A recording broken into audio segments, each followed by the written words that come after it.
10টা রোজা চললে যাইতে না যাইতে এই আগের মতো হেই বেগুনি আর খাইতেই মনে চাইবে না। তাই এইরকম করে নিউ স্টাইলের এই বেগুনিটা একবার খাইলে ওই বেগুনি আর ভালো লাগবে না। আসসালামু আলাইকুম মোর বুবরা, মুই চলে এসেছি তোমাকে বড়ি চলব নতুন একখান রেসিপি লইয়া। আর এই জন্য প্রথমে 1 কাপ পরিমাণ বেসন আর হাফ কাপ পরিমাণে চালের গুঁড়ি লই নিলাম।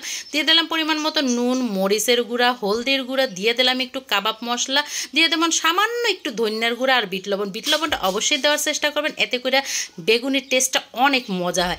যাই হোক, এরপর শুকনা উপকরণ সব কিছু মিশাইয়া পানি দিয়ে আস্তে আস্তে একটা ব্যাটার তৈরি করে লইতে হইবে।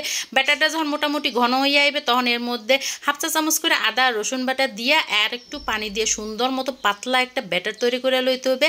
আর ব্যাটারটারে খুব সুন্দর মতো কিন্তু একটু ফেটাই লইতে হবে। যখনই আঙ্গুলটা দিয়ে দেখতে হইবে যে আঙ্গুলটা সুন্দর মতো কোট হইয়া যাইতে আছে, তখনই মনে করতে হইবে মগো ব্যাটারটা হইয়া গেছে। আর এই পর্যায়ে আঙ্গুলের এক মাথায় করে লইয়া একটুখানি বেকিং সোডা দিয়ে মিলাই মিশিয়ে রেখে দিতে হইবে। এরপর চলে যাইতে হইবে মোর পাটার যন্ত্রে। আর এই যন্ত্রের মধ্যে দিয়ে দিতে হবে কতগুলো ধনিয়া পাতা, 2টা একদম রগা সগা কাঁচামরিচ, জলজ্যান্ত তরতাজা। আর এগুলারে একটু লবণ দিয়ে সুন্দর মতো নিপিস করে বাইটটা লইতে হইবে। আর এই মিশ্রণটাই আমরা দিব এই বেগুনের উপরে।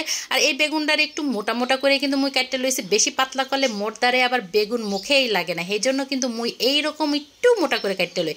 এরপর যে ধনিয়া পাতার কাঁচামরিচের মিশ্রণটা আছে হেয়া কিন্তু বেগুনের গায়ে সুন্দর মতো মাখাই দিতে হইবে।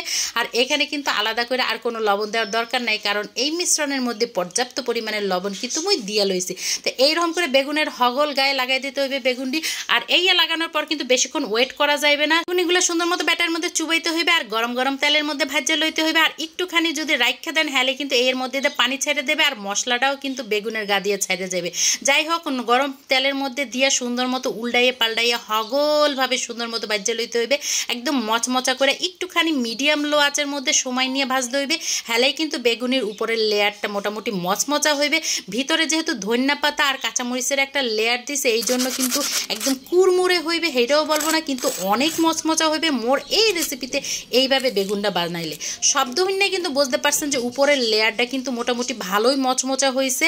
আর এইটার ভেতরটা আপনাকে ভাঙ্গা দেখাইতেছে কতটা সুন্দর হয়েছে। ভেতরে একেবারে কাঁচা মরিচ ধনিয়া পাতার ফ্লেভার, মানে বেগুনি যখনই ভাঙ্গা লইছি এই ধনিয়া পাতার কাঁচা মরিচের ফ্লেভারে বেগুনির একটা আলাদাই একটা স্মেল বা ফ্লেভার পাইতে আসলাম। মানে আমরা যে এরকম করে বেগুনি খাই, আর এই বেগুনির সে এই বেগুনিটা খাইতে অনেক অনেক আলাদা ফ্লেভারফুল হয়েছে, মানে কাঁচামরিচ আর ধনিয়া পাতার গ্রান, উফ কি কমু মোর বুবু দাদুরা। তো মোর আজকের এই নিউ রেসিপিটা যদি তোমাদের একটুখানি কোথাও কোনো হাতে ভালো লাগে থাকে, তাহলে কিন্তু একটা লাইক কমেন্ট শেয়ার করতে মোটেও ভুলবা না। আর এই যদি চাও সকলটি দেখুক শিখুক, তাহলে একটা অবশ্যই টাইমলাইনে শেয়ার করে দেবে। সব ভালো থাকবে, ধন্যবাদ।